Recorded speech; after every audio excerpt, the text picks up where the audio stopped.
part, which is really important in it is finished, so you can go. But if you can stay, you can. So we have the tertiary dentin, which is very important clinically. You know, the tertiary dentin is very important clinically because when you make filling, for example, you should consider this layer because this tertiary dentin can protect the pulp from caries and from stimulus, from dangerous stimuli. This can protect the dentin. And first, you can see here the deposition is after noxious stimuli affecting the tooth, and we have odontoblastic layer, or we have cells which can differentiate into odontoblastic-like cells. The tertiary dentin can be formed. Okay, so we need stimuli, for example, caries or adhesion, abrasion, and it is produced only locally. So this tertiary dentin is a localized process, and the most important thing in the anatomy of the tertiary dentin that we have only a very few and irregular tubular structure. So it is important that the permeability of the tertiary dentin is much more smaller than the permeability of the primary or secondary dentin. And sometimes even cell content or even vessel content, so content can be seen in tertiary dentin. So we have two different types, the reactionary dentin and the reparative dentin. Reactionary dentin means that the stimulus is relatively mild, so not very strong, and the odontoblastic cells are healthy, healthy, and the reaction of the odontoblastic cells from the mild stimulus that they are activating, and a new layer of dentin is formed in form of tertiary dentin, in tertiary dentin. So the dentin forming cells are odontoblastic cells, and there are other mediators, for example, transforming growth factors, which are important in the calcification and in the new dentin formation. And we have the reparative dentin. This reparative dentin is formed by new odontoblast-like cells from stem cells of the pulp. We have multipotent stem cells in the pulp, and when you have a very strong stimulus affecting the dentin and the pulp, these stem cells may differentiate into odontoblast-like cells, and they will produce the dentin. But the source of this tertiary dentin, so the main cells, the dentin-producing cells, are not originally odontoblast cells, but cells from the other cells of the multipotent cells of the pulp. So, first, new generation of odontoblastic cells should be recruiting by different stimuli, and after these cells are stimulating, a new dentin is formed. So it is a longer process, because here we have the original cells can produce new material in the reactionary dentin, so the reaction is fast, quick. But here the reaction time is slower in case of the reparative dentin. It is a little bit complex slide, but it is not. It is understandable, and it is good clinically. Very simply, when you have a shallow cavity or shallow decay caries, the stimulus to the pulp is very strong, and to the odontoblastic cells are very strong, so the reaction is will be mild as well. So when you have small stimulus, shallow cavity for example, the result will be minimal reactionary dentin production, minimal. To minimal stimulus, minimal dentin is formed. When you have deeper cavity, you know, but the odontoblastic survival rate is good, the odontoblastic survival chance is good, but the cavity is deep, maximal response is occurring, so maximal reactionary dentin. But when the cavity is very, very deep, it will affect the odontoblastic cell survival rate and vitality. So less dentin is produced. So when the stimulus is very mild, small dentin is produced. When the stimulus is firm but not too high, you know, it is considerable, normal, maximal reaction is seen. But when the stimulus is very big, very strong, the reaction of the odontoblastic cells will be smaller because the odontoblastic cells' vitality is affected a little bit. So they are poisoned a little bit from the caries and the bacterial byproduct, and they will produce less dentin because they are not strong, healthy cells anymore. And when you have an exposure, pulp exposure, so the cavity is so big, affecting the pulp, the result will be odontoblastic cell death, and because the odontoblastic cells are not functioning anymore, the deeper cells in the pulp should be differentiating, stem cells should be differentiating into odontoblasts, and not reactionary, but reparative dentin is forming. Okay, reparative dentin is forming. You can see here the type of reparative dentin, because the reparative dentin is very irregular, and sometimes you can find even inside the dentin vessels.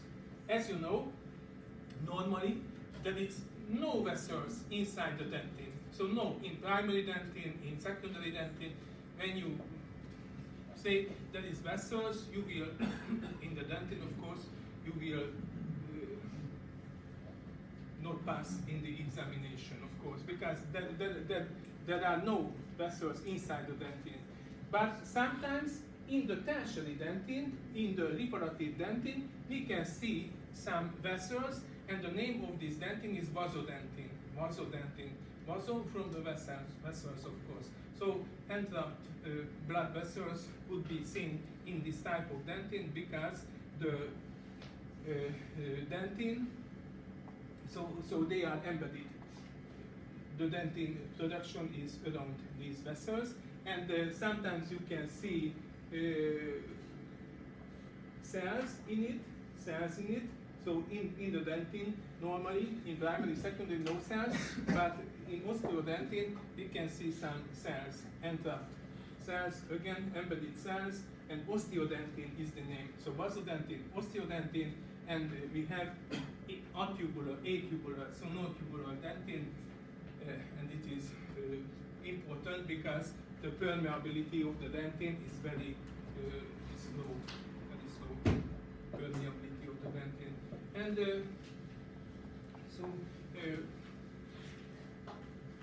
actually, the whole part, you know, the new part of the seminar and lesson is finished, but I should continue with this repetition first, because we have, as I mentioned you, we have here a meeting outside with the dean, so we should continue at least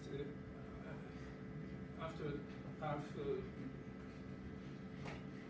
2:30. So after 20 minutes, we have to talk about this area, and after we can go. So we should continue with the primary dentin.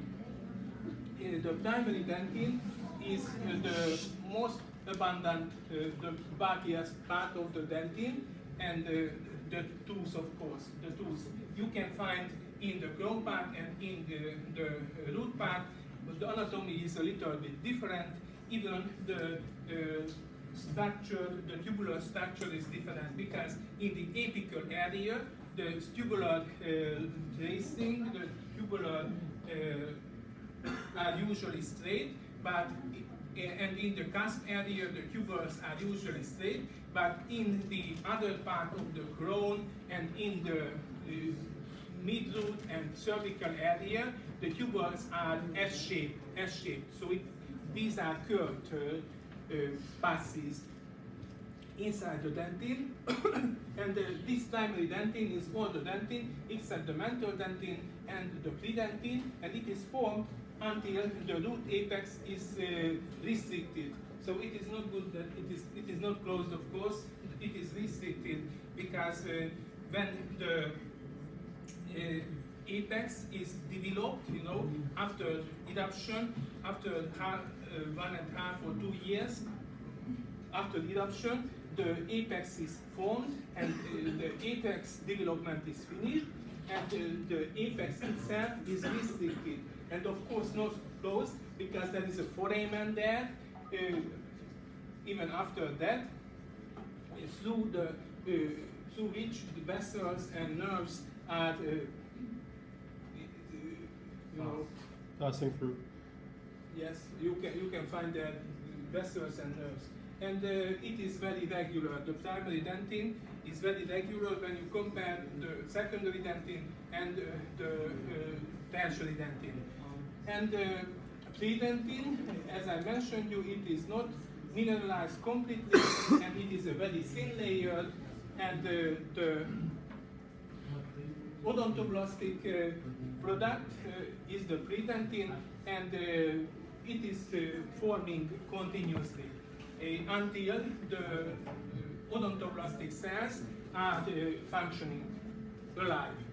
And it is always found between the odontoblasts and the eudentin. I mentioned you this eudentin. What eudentin means, mineralized dentin or mature dentin. So the primary dentin you mentioned here is the eudentin. Here it is eudentin. It's between odontoblast and eudentin. Yes, eudentin. Primary dentin, better to say eudentin. Yes, eudentin. Eudentin is mineralized dentin. And p2dentin again contains a lot of organic matrix, mainly collagen network. The collagen network is very irregular in the collagen in the dentin, and after deposition of calcium phosphate crystals, hydroxyapatite crystals, it becomes mineralized dentin, primary or secondary or tertiary dentin, eudentin. And when the apex is restricted,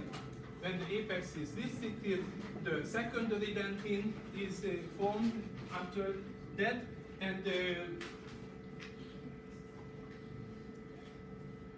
odontoblastic cells are less active in this case. Secondary dentin formation is slower than the primary dentin formation, and you can see the border between the primary and the secondary dentin. So there is a strict border because the angulation of the tubers are changed in this border. So between the secondary and primary dentin, you can see a strict division border because the angulation is changed.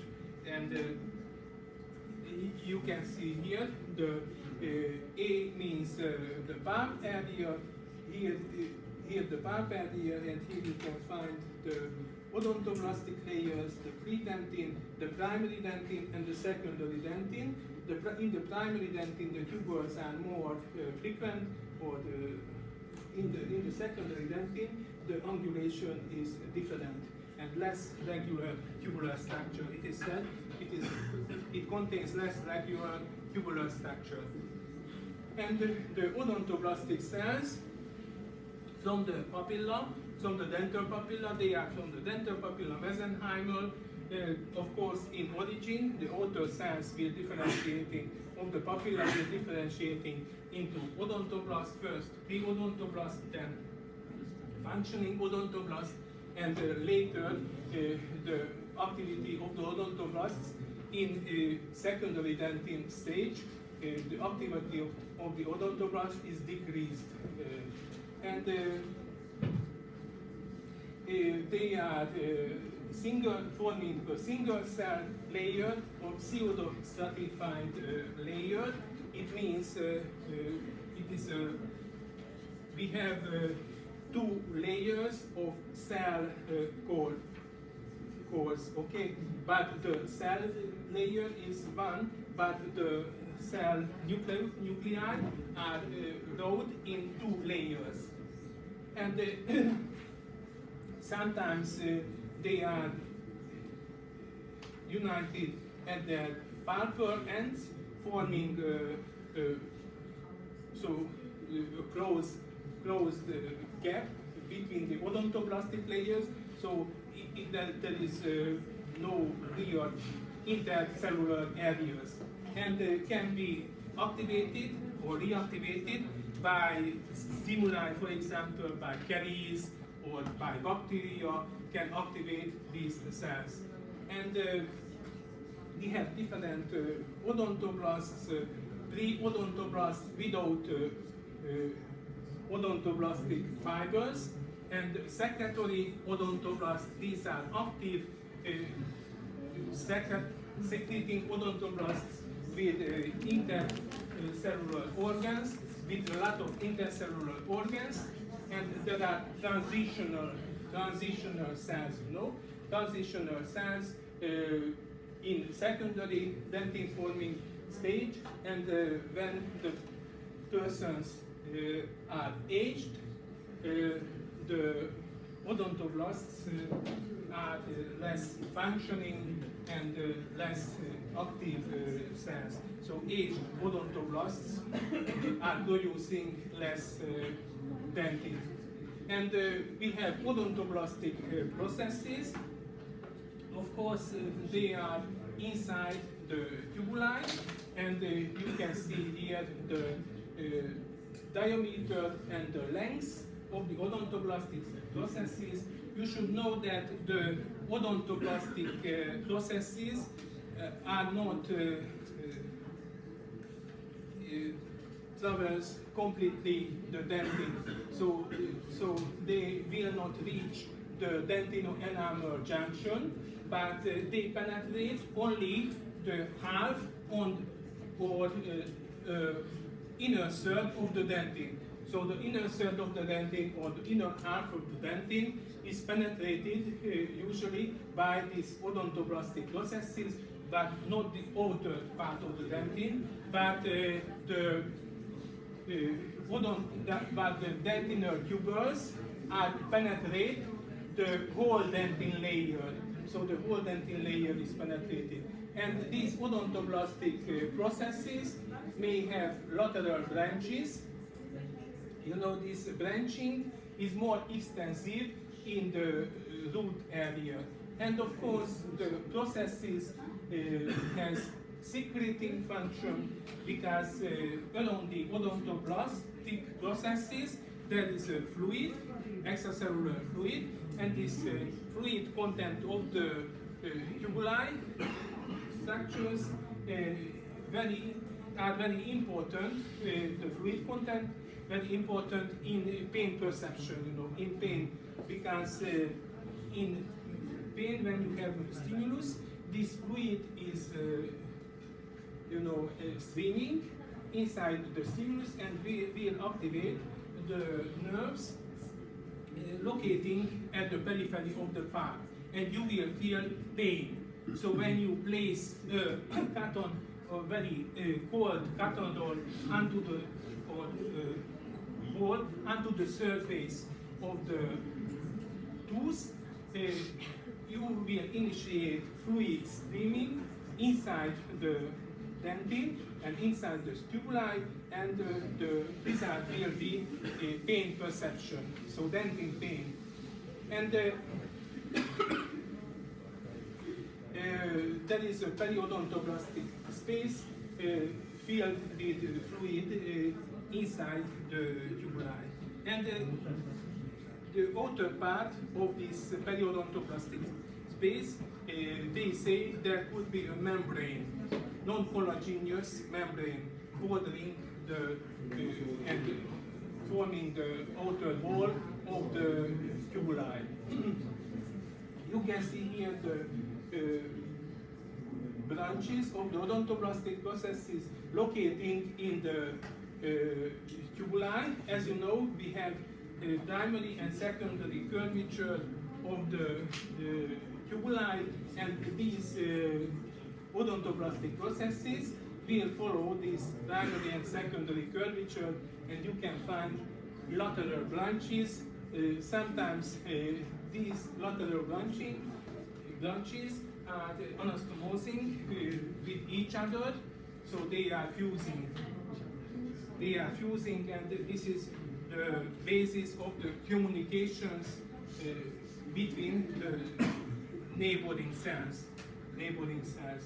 And tubules in the whole dentin width, these tubules will penetrate the whole dentin, and they are parallel to each other, and S-shaped curvature, we have the primary curvature and secondary curvature because of the daily formation of the dentin.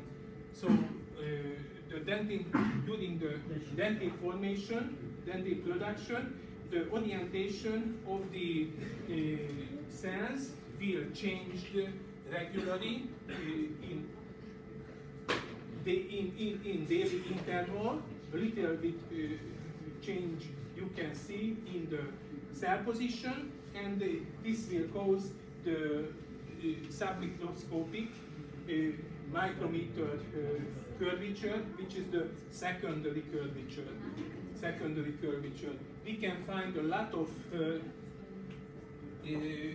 dentinal tubules in the dentin per square millimeter, from 10 to 70,000 tubules per square millimeter.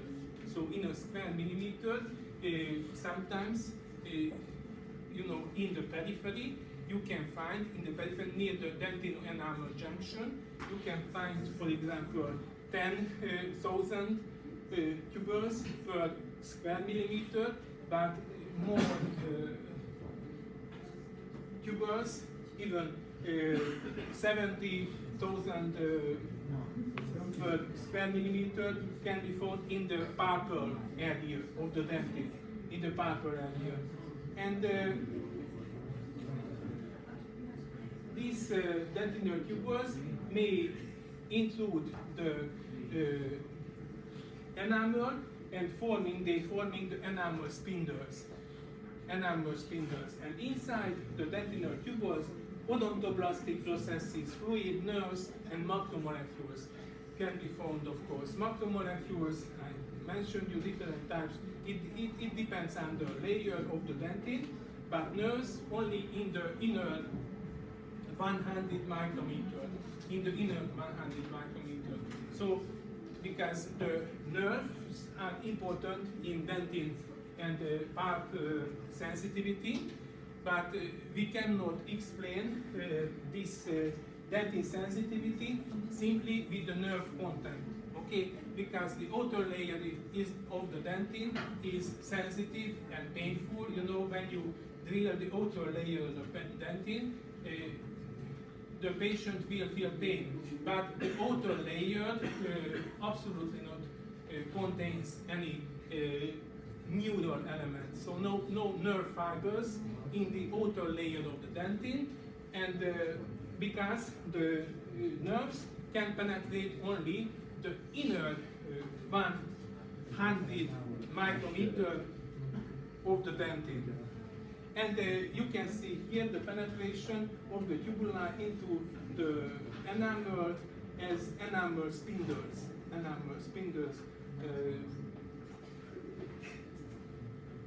striations or lines in the dentin, and this is the odontoblastic processes, the primary curvature.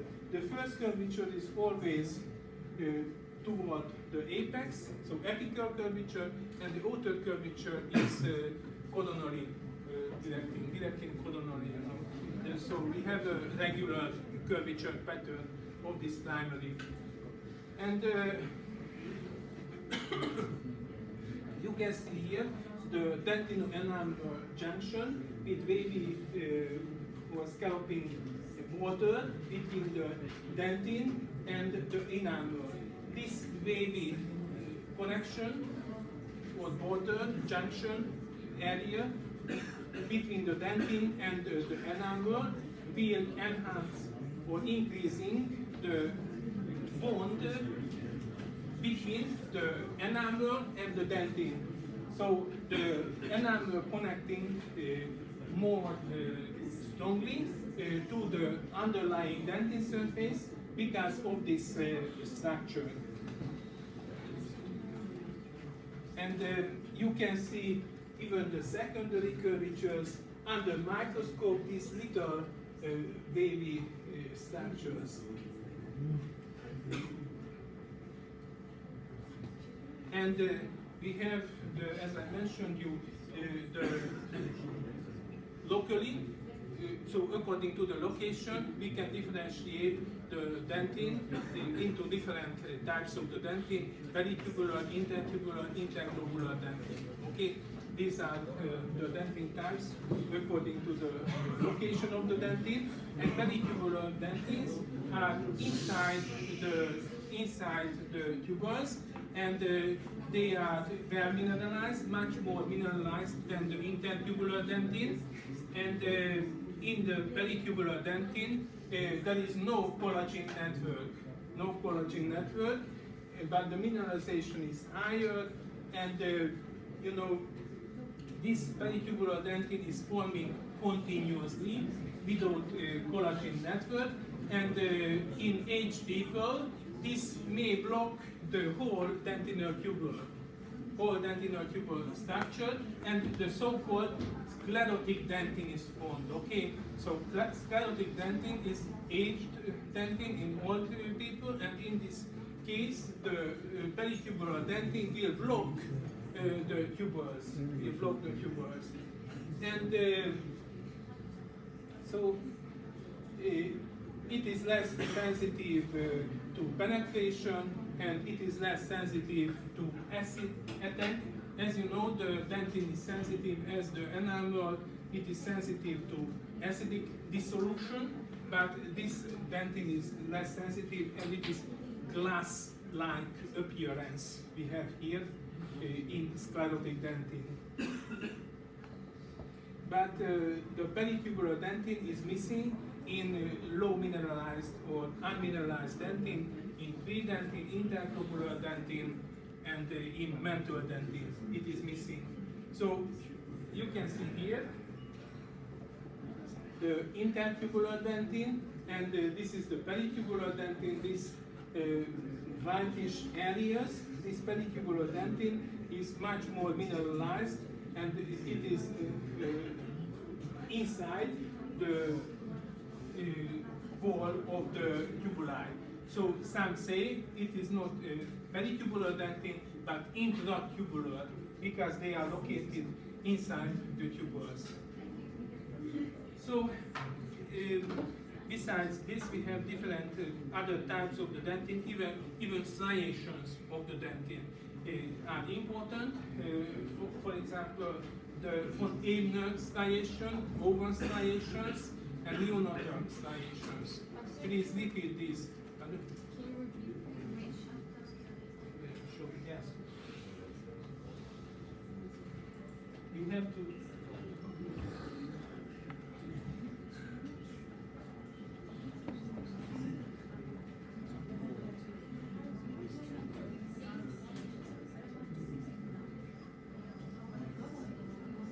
So you know this, von Ebner, von Owen, and the neonatal lines. The striations in the dentin.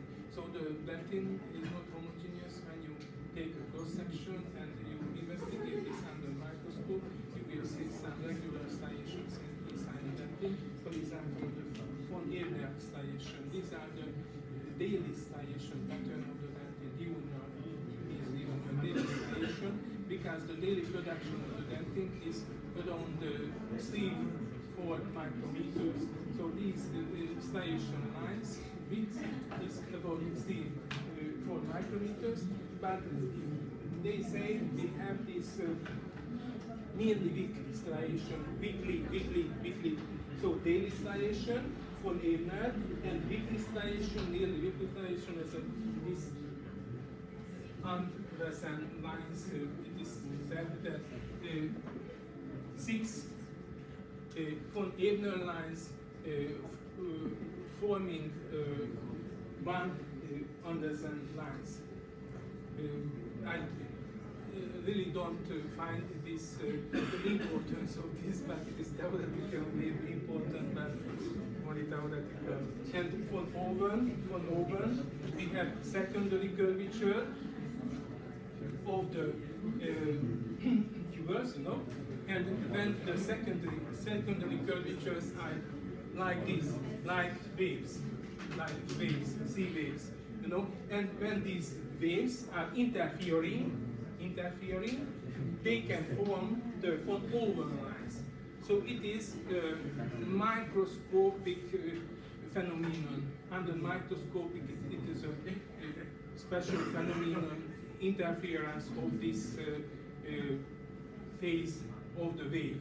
When the phase of the waves are accidentally identical, they, of the secondary curvatures, they form the von Owen lines. So it's not physiological?